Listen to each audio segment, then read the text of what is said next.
Hey guys, welcome back to the channel. Got a new Cardfight Vanguard video for you guys today. Today we are doing the episode review for episodes 10 and 11.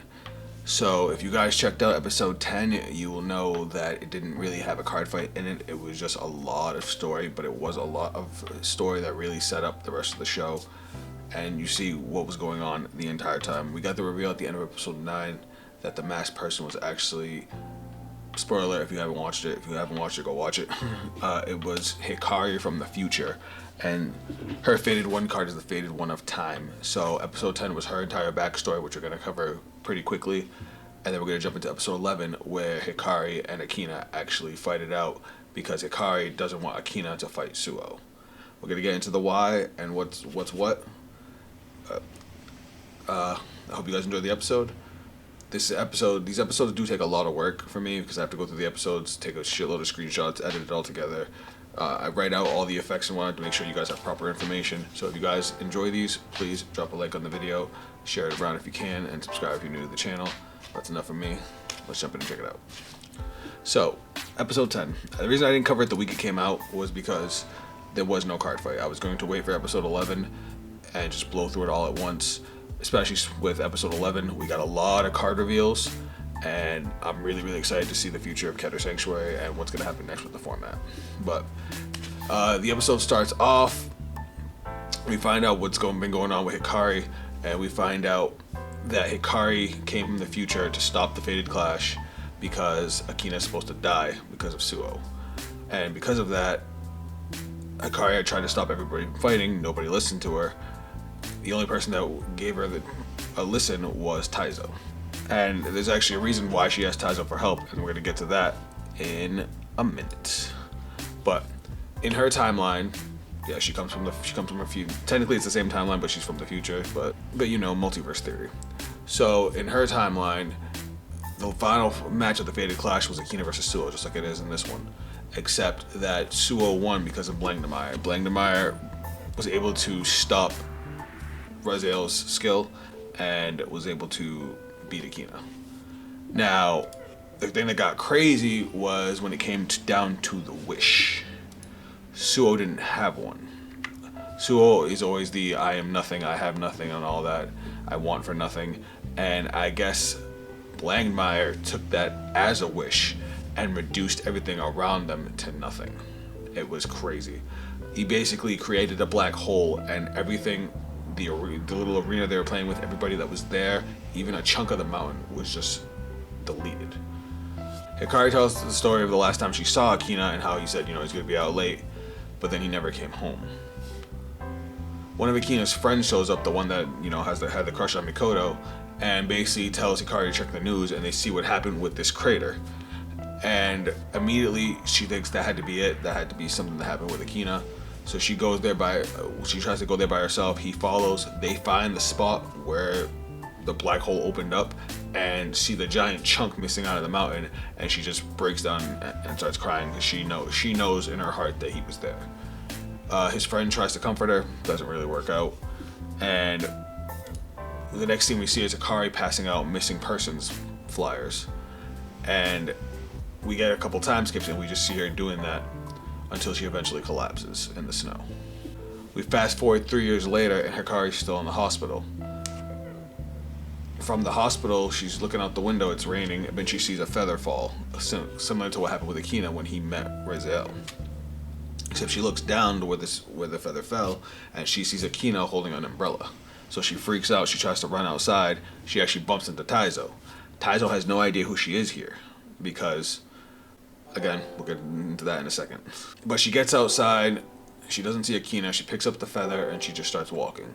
She's walking in the middle of the rain in hospital clothes. She ends up taking the feather home, and she sees a picture of Akina, and she starts wishing, you know, she could do something. She wishes she can go back and save him, anything, and the feather starts to glow. And just like Akina, she gets pulled into the Keter Sanctuary. And this is where we see her Fated One of Time come down. It is Fated One of Time, Liel Amorta. I hope I said that right. They meet each other, you know, their hands touch. She ends up with the Fated One card, and Gab appears. And he basically offers Hikari the chance to participate in the Fated Clash. At first, Hikari not only doesn't believe him, she thinks she's losing her mind, until he says that Akina didn't believe him either. Once he mentions Akina's name, she kind of goes nuts. She kind of starts yelling at him. He spills everything that happened to Akina and how he ended up dying at the end of the Fated Clash, and she spazzes. She ends up like destroying the doll. She throws it up on the wall, and he just says, this doll's not really me. It's just something I'm using to talk to. I could always just use something else. That's why he survived the black hole, even though everybody else didn't. But now that Hikari knows the truth, she decides, I'm going to participate in the Fated Clash, and she gets motivated, and she gets active. We get a whole montage of her just beating ass, and she smokes everybody in it. And there's a scene right before she starts fighting where she tells Gab, to make something for her, and he's just like, I'll make it if you win. And that's where we get the mask. He preps the mask for her and gives it to her when she wins the Fated Clash, and then she makes her wish to go back and save her brother. She ends up going back all the way back to episode 1, because we actually see the fight on the big screen where she was watching it in, at the beginning of episode 1 on the TV with her brother. She ends up going to the mountain where the crater was, and she sees the arena there, realizing that, she went back in time. She ends up seeing Akina at school. She kind of follows him to see if he's okay. She starts crying when she sees him. She puts the mask on, and her resolve is there. She's going to save him. She starts making her moves. She tries talking Akina out of participating. He keeps going because he wants to help his sister. She tries talking to Suo. He just doesn't give a shit. She decides Taizo is her key to changing fate because he never participated in the Fated Clash. So she convinces him with her story. We get another scene of their flashback. She even, when he takes off the mask and explains everything. Taizo doesn't believe her until Taizo goes to the hospital and sees past Hikari. That was why Taizo was at the hospital. Taizo played it off like he was there to see Akina because, they were supposed to fight. But no, he was there because he knew the truth. And he wanted to confirm that the truth was real, which is a crazy setup that they put in there. Like, that's pretty big brain for a card game anime. But Taizo was originally supposed to auto-lose to Mikoto by not participating. Apparently, if you choose not to participate, you just lose. But he won and ended up going against Akina, but then lost. So he could have changed fate by being Akina, but as of right now, everything's back on the rails. And future Hikari, tells Akina that Raziel can't beat Blangdemire, that Blangdemire is the miracle killer of the Fated Ones. And when you think about his skill, he takes the skills away from the Vanguard and the player, so the 6 damage heal that he gives to the player is gone. And still, after everything that he found out, Akina still wants to participate in the Fated Clash, still wants to fight Suo, and it turns out it's because he feels guilty. Hikari had an accident, and that's what ruined her body, and Akina blames himself for this accident. That's why he's trying so hard to save her, because he feels like it's his fault. Well, Hikari and him end up arguing, and they decide to fight it out. Basically, if Akina wins, Hikari's going to back off, support him. If Hikari wins, he has to back out of the Fated Clash. No ifs, ands, or buts. So the episode 10 ends with them about to fight. So sorry for that little bit of a longer explanation. I basically condensed the whole episode into that one part. So thankfully, when we jump into episode 11, it goes right into the fight. We do get a little back and forth between Masanori and Gab, where basically Gab asks it's okay for them to fight, and Gab says, as far as he knows, there was not supposed to be a plan for a second Fated Clash.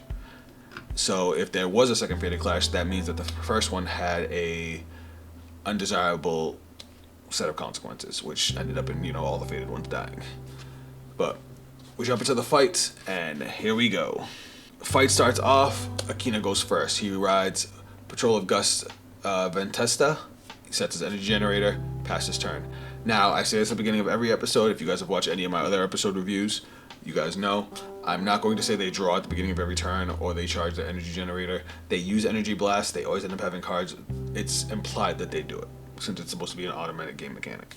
So they usually just skip right by it. But after he sets his energy generator, he passes turn, and then it goes over to Hikari. This is where we start seeing some new cards, because Hikari has a whole new ride line, has a bunch of new Keter cards that we haven't even seen yet. But she rides Player of the Lovely Harp Idorphus. I hope I said that right. But she draws off of her starter for going second. She sets her energy generator, energy charges 3. She calls a new card that we don't actually get to see the effect of it. It's called a Light Egret. I'm guessing It's a Gargeon clone. You know, if you have the proper Vanguard, it gets 5,000 power, 5,000 shield. The evidence of that is later in the episode. I'll explain it when we get there. But that's my guess of what this card is. It was the same thing with Mindhacker back in episode 9? Yeah. Where we didn't know what that did, but one of my viewers commented saying the same thing. But this one I actually have some evidence. Hikari attacks with her Vanguard. Akina doesn't guard. Hikari doesn't get a trigger. Akina takes the damage. Doesn't get a damage trigger. Hikari then attempts to attack with Egret. Akina guards with a 5k from hand. Turn ends. Damage is 1-0. Hikari's in the lead. On to turn 3. Akina rides Knight of Great Advance Ascensior. You know, the Raziel rod line. He uses the Ventessa skill. For anybody that doesn't know what a Ventessa does, auto when this unit is rode upon by Ascensior. I hope I said that right. I probably didn't. Call this card to rearguard and soul charge 1. It also has a continuous rearguard skill. During your turn, if you have a grade 3 or greater Vanguard with Raziel in its card name, this unit gets 2,000 power. Not a big boost, but it does help you hit some numbers later. But he calls it to the front row, and then on his other side, he calls Hammer Breaking Knight, Sadie, and a Gargeon to boost it. He attacks with the Ventessa. Hikari guards. He attacks with his Vanguard. Hikari guards with the trigger. This is you know, typical, because 15k, even if he gets a trigger, he can only boost himself 10k. Even with the trigger, he wouldn't hit. And then he attacks with the Sadie boosted by the Gargeon. That's the one Hikari doesn't guard. So at the end of turn 3, it's 1-1, and now we go into turn 4. Turn 4, Hikari rides another new card. Player of the beautiful chord Elengina. I guess it's a play on elegant. Eleginia. I'm just gonna say Elegina. Vanguard names, but she uses the grade 1 skill. This card's skill is when this unit is rode upon by a player of the beautiful chord Elegina. So blast 1, draw 2 cards, choose up to 1 normal unit from your hand, discard it. If you do not discard a normal unit, discard 2 cards from hand. I think this is cool because this is a kind of like a play on the old Zorga ride line, where you know you draw 2 cards, discard in order, because discarding normal units sets up for what the deck tries to do later. But Hikari then moves the Alite Egret back, and in front of it she calls Sword Saint of Itinerant Idaris, another new card. She attacks with her Vanguard first. Akina guards with the critical trigger. I'm going to point out the critical triggers that he guards with because it comes into play later when he uses Raziel's skill. Hikari then attacks with the Idris. Akina doesn't guard it, takes 1 damage. The turn ends. The damage is now 2-1. Hikari's back in the lead. Turn 5, Akina rides Faded One of Miracles with Raziel. He uses the skill of Ascensior. For anybody that doesn't know what it does, auto when this unit is rode upon by a grade 3 with Raziel in its card name, choose up to 1 grade 2 or less from your drop, call it to rearguard. He calls Knight of Rendering Flash Caliber. For anybody that doesn't know what this does, when this unit is placed on rearguard, Counter Blast 1, Soul Blast 1, look at the top 3 cards of your deck, choose a card, reveal it, call it to the rearguard if it's a grade 2 or less, and add to your hand if it isn't, and shuffle. So he uses it, calls another Gargeon off the top, puts it behind his Vanguard. Akina attacks with Sadie unboosted, Hikari guards. You're going to see a lot with these 2 decks where they use a lot of rearguard attacks that are unboosted because they do a lot of superior calling during the battle phase to get extra attacks. Akina then attacks with Raziel. It uses its skill. For anybody that doesn't know what Raziel's on attack skill is, auto Vanguard Circle when this unit attacks a Vanguard, Counter Blast 1, and choose up to 2 cards from your drop with different grades and a total grade less than or equal to your damage and call it to the rearguard. So he only calls 1, he calls the Ascensior over the Sadie that attacks, so he gets an extra attack. Hikari doesn't guard, and Akina does get a draw trigger giving the power to the Caribou. Hikari takes 1 damage. Akina then attacks with the Ascensior. This one Hikari guards, and then he attacks with the Caribou. Hikari doesn't guard, and she takes another damage. So at the end of that one, we're looking at 2-3 with Akina in the lead. We do get a small bit of dialogue here about Akina's feelings about his sister's accident, how he wants to help, and as well as how Hikari feels about him taking all the risk, and how he's not really considering how she's feeling and how she felt with knowing that he's supposed to disappear. He's still willing to take that risk. We're going to turn 6, and this is where stuff really gets interesting because now we get to see a lot of Hikari's new cards. So Hikari rides the Faded One of Time, Liel Amorta. She uses the skill of her grade 2. When this unit is rode upon by a grade 3 card with Leo in its card name, choose 3 normal units from your drop, put them to the bottom of your deck in any order. If you chose 3 or more, draw a card. So you bottom deck 3 normals, you draw a card. Hikari uses the skill of her energy generator, Energy Blast 7, draw a card. She calls a new card called Salvar Dragon. Hikari then attacks with the Idris that she called last turn, boosted by the Elite Egret. Akina guards with a 5k from hand and a double intercept. Which this is why I said it's a Gargaon clone, because if you do the math, it's an 8k booster plus a 10k grade 2. The grade 2's effect isn't online yet. We'll cover what that is in a little bit. But he still had to guard with 3 5ks for 15k guard. That's because he had to guard with 28 because the attack was still for 23 because a light Egret was giving an extra 5k. Hikari then attacks with Liel Amorta, uses its skill. This is where we get to see its first skill. When this unit attacks, Counterblast 1, choose one of your rear guards, bind it, search your deck for up to 1 card with the same name, call it to rear guard, shuffle your deck. So she binds the Idris that had just attacked, calls another copy from the deck, and then uses one of Idris' skills. This is where we find out, I'm going to tell you guys both of its skills. So continuous rear guard circle. During your turn, if your bind zone has a card with the same name as this unit gets 10k. So since you just bound one, the new one has 10k. It also has a skill when it's bound. When this unit is bound from rear guard circle during your turn, if you have a grade 3 with Liel in its card name, Soul Blast 1, draw a card, choose one of your vanguards, it gets 5,000 power. So not only does she get an extra attack, she gets a draw and she gets a power boost to her vanguard. It's a really, really solid card. This is probably one of the best cards they got for support. Akina doesn't guard, and Hikari gets a critical trigger this time on the twin drive. She gives the power to the new Idris and the critical to the vanguard, and Akina takes 2 damage. Idris gets 10k because of its skill, so does Salvar Dragon. So Salvar Dragon, what it does is continuous rear guard. During your turn, if your bind zone has a card with the same name as any of your units, this unit gets 10,000 power. So not only did she trigger both of their effects by binding that one Idris, it also plays into some of the other cards that she uses later. It's pretty cool. But Hikari attacks with the Salvar Dragon, Akina guards it with a critical trigger. Hikari attacks with the Idris, Akina doesn't guard. Her turn is over. The damage is now 5-3 with Hikari way in the lead. That whole turn was already crazy, and it's just going to get crazier now. Because now, on turn 7, Akina Persona rides. Now normally, a lot of these games usually end on turn 7, turn 8 at the most. This is actually a 9-turn game. This game has a lot of back and forth and a lot of crazy stuff that happens. But Akina Persona rides. Akina calls Knight of Gentle Beauty Nobia from his hand and uses its skill. For anybody that doesn't know what the skill is.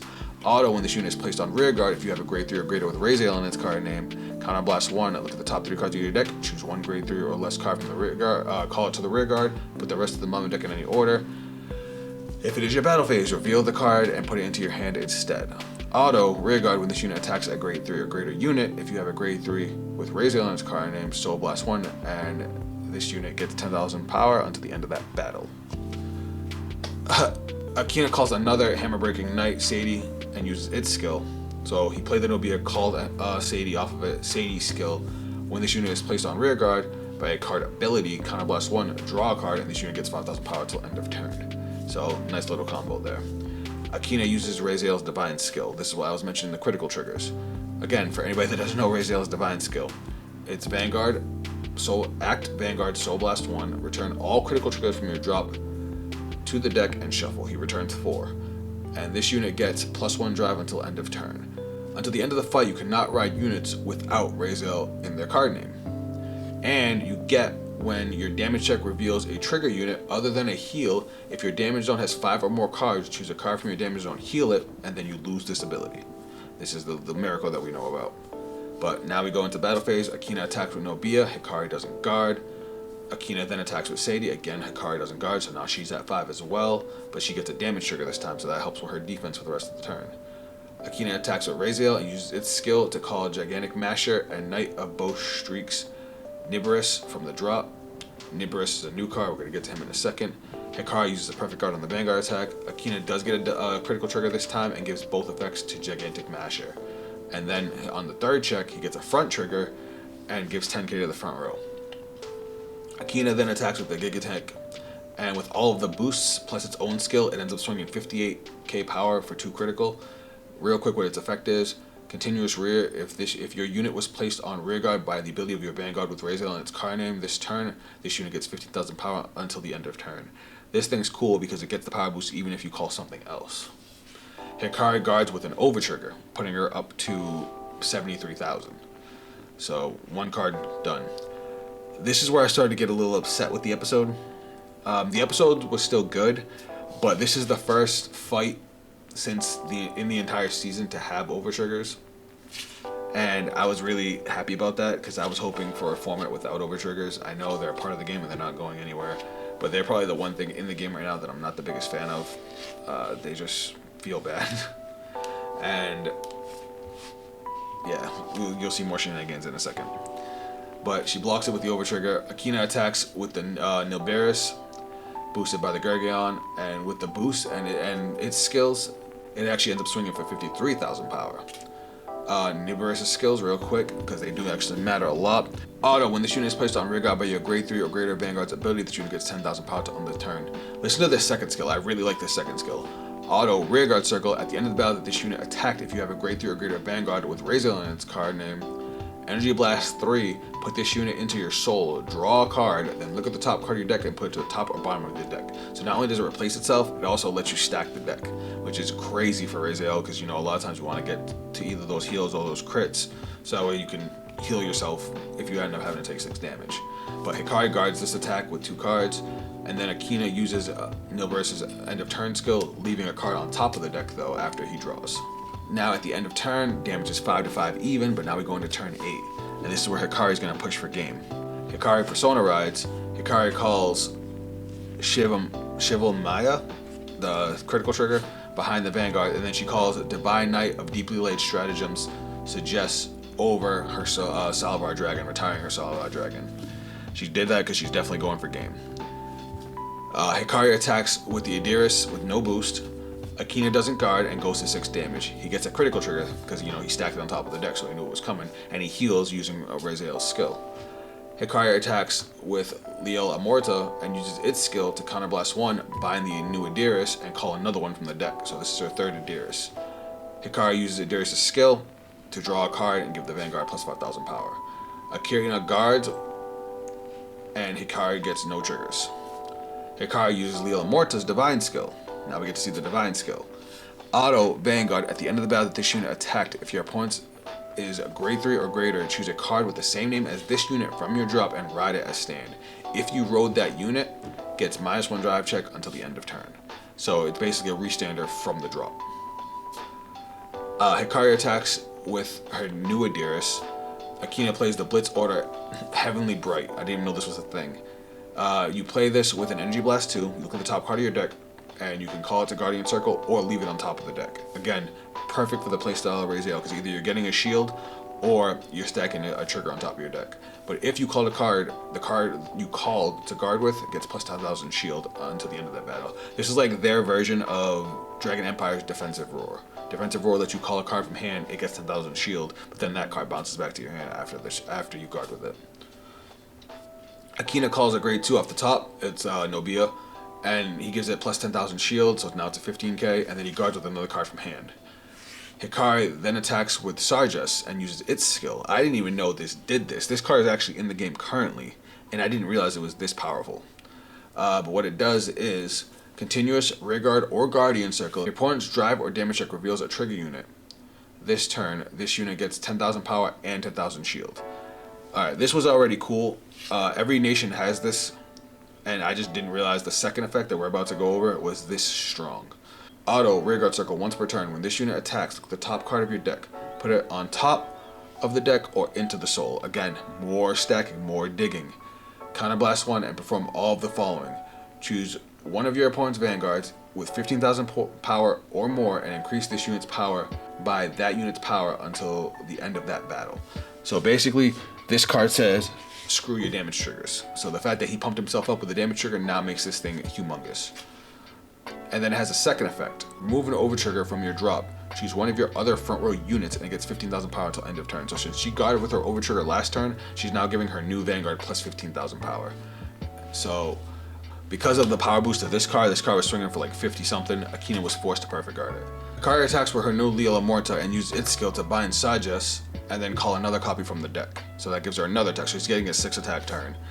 Akina guards for a 1 to pass, but Hikari actually managed to hit the draw trigger and push through the guard. So she technically should have won, but again, over trigger shenanigans. Akina survives by hitting an over trigger on his 7th damage, and he's able to recover. He gives his Vanguard, 100 million power. They have a back and forth about how he keeps trying, but she's not going to stop. And then she attacks with her new Suggest and uses its skill, putting this thing up to 100,056,000 power, because it gains the power of the opponent's Vanguard. But Akina had one more perfect guard. He was able to stop it. I was really impressed with that turn. She used her skills together really, really cool, and was able to get a really, really strong 6-attack turn. And apparently this episode made Suggest jump in price because everybody wanted it after seeing what she did with it. But now we go on to turn 9, and this is the final turn of the game. The damage is 5-5, and this is where Akina is going to push for game. We get some funny back and forth between Akina and Hikari, where they decide to start yelling at each other for basically getting in each other's way. They were basically bickering like siblings. But Akina doesn't Persona Rod. He just calls a new copy of Nobiris, and he goes straight to his battle phase. He attacks with it, Hikari guards, and after the battle he uses his skill. Remember his skill, Energy Blast 3, move it to Soul, draw a card, and then look at the top card of the deck. But then he bottom decks it because obviously it wasn't a trigger. Akina then attacks with Raziel, uses its skill, calls out Gigantech Masher and Aerial Sage to make a new column, and Hikari guards with 1 to pass because she was hurting for cards after dumping everything to try and win last turn. And Akina manages to get a heal trigger, being able to push through her guard and deal her 6 damage. So Akina manages to win. Hikari decides after the match that she's going to believe in Akina and support him, and Akina gives her a hug and thanks her for trying so hard to save him. And we see future Hikari kind of just break down because all of her effort, it just all hit her at once. We get a quick shot of present Hikari and Akina basically saying he's going to be out late and not to wait. And then we also get a shot of Suo, who was basically having almost like an existential crisis, but like not really, because he's supposed to not care, but he's like asking himself, what is he? He doesn't know, and he even asked Blandemire, do you know what I am? And the last thing we see is Hikari, future Hikari, and Akina on the beach, and he basically tells him that even after everything, he still wants to be Suo's friend, and she says she's gonna hate Suo for the rest of her life, no matter what happens. And we get the notification of the Fated One of Zero versus the Fated One of Miracles, and Akina gets ready to go off, and the last thing he says is, watch, he's gonna make a miracle happen no matter what, and then the episode ends. So I'm hoping this episode wasn't too long. We tried to blow through that whole thing all at once, episode 10, 11. Episode 10 was a lot of story, set up the stakes for what's going into the final Fated Clash, and then we had a really, really solid game of Keter versus Keter for episode 11, and we got a lot of reveals. I actually really like the Fated One of Time. I didn't when I first heard the skill, but a couple things I didn't realize about it. I didn't realize that you could just use her skill again to get another rear guard attack, so you get a 6-attack turn. But then we got the actual reveal of the card, and that's where we saw the sauce. And this is probably going to be how he's going to beat Blandemire. So the Fated One of Time has a 3rd skill that's not actually shown in this episode, and I'm assuming it's because the tension of the show and wanting to use it to counter Blandemire's skill. So Blandemire's skill is a perfect counter for Raziel because it takes away the heal skill from the Vanguard. But Leela Morta is a perfect counter to Blandemire because of her 3rd skill. I'll read it to you right now. Auto, when this unit is placed on Guardian Circle, discard a card from your hand and put 2 cards from your bind zone on the bottom of your deck in any order. Choose one of your other units with Fated One in its card name, and it cannot be hit until the end of that battle. So she turns herself into a Fated One perfect guard.